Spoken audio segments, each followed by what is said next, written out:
Hello everyone, and I am Sahil Sawant. I am currently pursuing MTech in Computer Engineering here at VJTI Mumbai with a background in electronics and telecommunication and research experience in RF systems and radio astronomy. In episode 1, we discussed about how a signal is variation that carries a certain information. In the next episode, that is second one, we explored that every complex signal can be decomposed into frequencies using a Fourier. Today, we are going to discuss something that has caused countless engineering failures, that is sampling.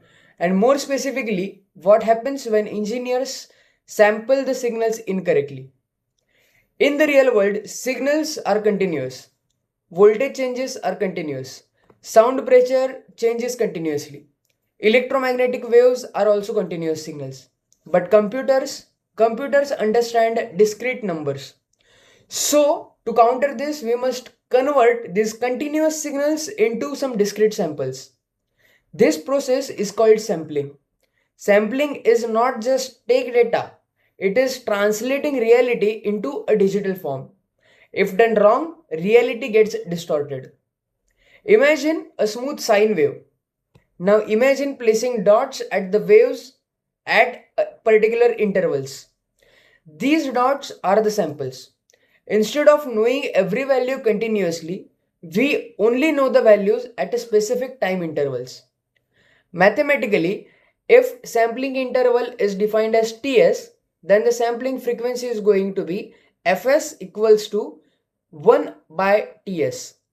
Higher the sampling frequency means more samples per second, and lower the sampling frequency means fewer samples per second. Simple. Now here is a simple question. How fast should we be sampling the signals? Here comes one of the most important theorems in engineering. Nyquist sampling theorem, which states to perfectly reconstruct a signal, the sampling frequency must be at least twice the highest frequency present in the signal. Or in simpler words, if your signal contains frequency at Fmax, you must sample at Fs which is greater than or equal to 2 times of Fmax. This 2 times of Fmax is called the Nyquist rate. Why twice? Because one sample per cycle is not enough to capture the oscillation shape. You need at least 2 samples per cycle. Now comes the danger. If you sample below the Nyquist rate, something strange happens. The signal does not disappear. It lies. The phenomenon is called aliasing. Aliasing means high frequency components appear as lower frequency components in the sampled signal. You don't just lose the information, you misinterpret it. You have seen this in movies. A car wheel that is rotating fast sometimes appears to be spinning backwards. Why? Because the camera frame rate is too slow compared to the rotation speed of the wheel. The camera is the sampling motion. If the frame rate is insufficient, the motion is going to be misinterpreted. That is what is aliasing. The same thing happens in signal processing as well. Except instead of a spinning wheel, it could be a biomedical signal, a communication system signal, or a radar return, or an astronomical observation that is being captured in radio domain. Now, let us rethink it practically. In communication systems, aliasing can cause false frequency detection. In medical devices, improper sampling may lead to distorted ECG signals.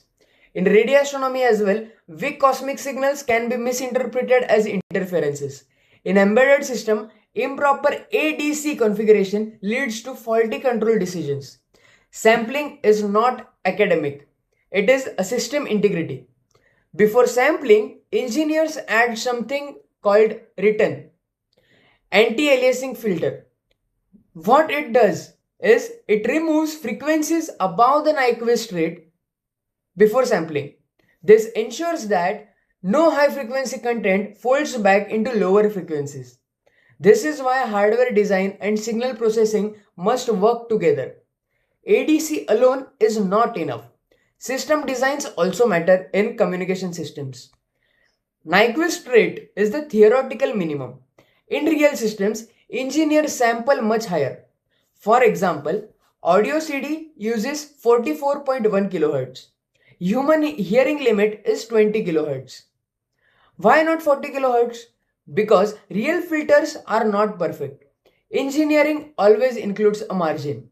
If you remember one thing from this episode, sampling does not just record signals. It decides whether your digital system sees the truth or an illusion. Aliasing is not a noise. It is a false information. And fake information is dangerous compared to the noise. In the upcoming episode, we will explore something closely related: spectral leakage and windowing. Because even if you sample correctly, finite observations introduces new problems. Signals are simple in theory, complex in practice. Welcome back to Signals and Stars.